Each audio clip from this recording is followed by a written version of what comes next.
আমি তো কাজ হয়ে গেছি ভাই। এত লাখ অত লাখ কারে? আমি তো খুব ব্যস্ত, আমার গার্লফ্রেন্ড আসছে। গার্লফ্রেন্ড কি হলো ভাই, কি করছেন? তুই খালি আজকে যায় দেখ, তোর সাথে আজকে আমি ব্রেকআপ করবো। ও মাওরে মনুরে মুখকে বাঁচাও রে। কারে আর কি আছে ওরে? কি হচ্ছে ওর? আচ্ছা ও মাওরে মনুরে মনুরে। সামনে কি আছে তোমার? ভাই রাসেল না কি ভাই, ওটা তো ভয় আছে ভাই। আমি তো কাজ হয়ে গেছি ভাই। রাসেল ভাইপার একটা বিষাক্ত সাপ। এই দিন আনিলছে না এখন লোকজন এখন ফেসবুকে দেওয়া আছে, ওটা তো কামড়াচ্ছে। হ ভাই হ, ওটাই। ভাই একটা হসপিটালে লাগবে ভাই। ধরো আই রে ভারী রে, আই রে এরে উঠো। ও ডাক্তার আছেন না? নাই। কি হলো ভাই, কি করছেন? কারে তুমি ওটা কি করছো?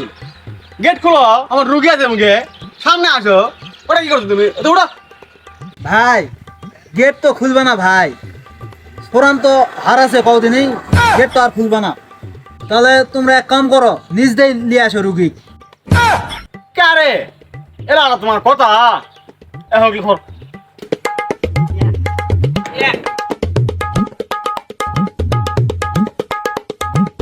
ঘুরে দাও, হ্যাঁ ঘুরে দাও। খেল। ও মাওরে মনুরে, কেন আমাকে হসপিটালে আছে না মেরা খেলা বলে আছে ভাবি? ও ডাক্তার ধরো।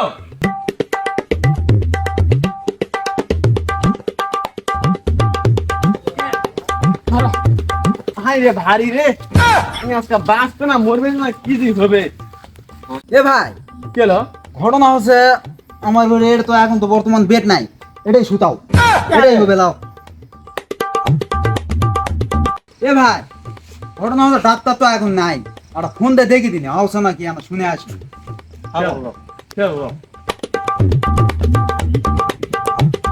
Hello sir. হ্যালো, আমি স্যার লয়, আমি স্যারের কম্পাউন্ডার। তুই কারে? স্যারক ফোন দে। আচ্ছা ঠিক আছে, যাচ্ছি যাচ্ছি। স্যার হাসপাতাল থেকে ফোন দিছে, কথা বলেন। দেখি। Hello sir. কি আছে রে? ক। ঘটনা হলো, এটা তো একটা উগিয়ে আছে, হ্যাঁ রাসেল ভাইপার কামড়াছে, তো আনা ইমার্জেন্সি আসা লাগবে। ঘটনা হচ্ছে যে আমি তো খুব ব্যস্ত, আমার গার্লফ্রেন্ড আসছে, গার্লফ্রেন্ড নিয়ে একটু বের হবো। তাহলে এখন আমাকে যাই লাগবে, এটা কি খুব ইমার্জেন্সি কেস? ঠিক আছে, তাহলে আমি উচিত হোক। তুই খালি আজকে যায় দেখ, তোর সাথে আজকে আমি ব্রেকআপ করবো। এ ভাই মোট্টালে হবে না ভাই, মোট্টালে হবে না, তুই ফোনটা থো। তুই হলো মুই যাই লাগবে, না গেলে মোর ব্রেকআপ হয়ে যাবে। তুই হলো রুগীটাকে দেখ কি করা যায়, তুই দেখ। আর বৈকালবেলা চেম্বারে পাঠিয়ে দিস। এলা একটা কথা, এলাও আমি দেখছি কি করা যায়। থো। আচ্ছা শোনো, ঘটনা হচ্ছে ডাক্তার এখন একটা উগিলে খুব ব্যস্ত আছে, তো এখন তোমরা একলিয়ে ঢাকা যাও, বগুড়া যাও, পাবনা যাও, কোনটা যাবেন যাও, এটা হবে না বুঝছি। সব কিছুই বুঝনু তো, তাহলে এখন আমার রুগীর কি হবে? বিকালবেলা চেম্বারত আসো, মনে করো চিকিৎসা হবে 100-100। এটা আমার রুগীটা এটা দিয়ে আনিছি ইমার্জেন্সি ভাবে, আর এটা আনলেই এটা হবে না। এটা যাও বগুড়া যাও, ঢাকা পাবনা, কারে তোমার ঘরে চিকিৎসা এটা হবে না, চেম্বারত যাও, ওটা হবে চিকিৎসা নাকি? হ্যাঁ, ওটা আমার খালি যামো, টাকা লাগবে এত লাখ অত লাখ কারে? তাহলে এক কাম করো, হসপিটালগুলো পুক করে অফ করে বাইরে যাই খালি ওরাই করো, যাও চেম্বার লে বসে থাকো। তাহলে এখন কি বুঝলেন কও? রুগীটা মনে করো যদি নিয়ে আসবেন, চিকিৎসা দেবে, রুগী মরবে, চিকিৎসা নাই। চেম্বারত যাবেন, চিকিৎসা ঠিকই হবে, কিন্তু হসপিটাল চিকিৎসা হবে না, কারণ এটা হলো সরকারের জায়গা।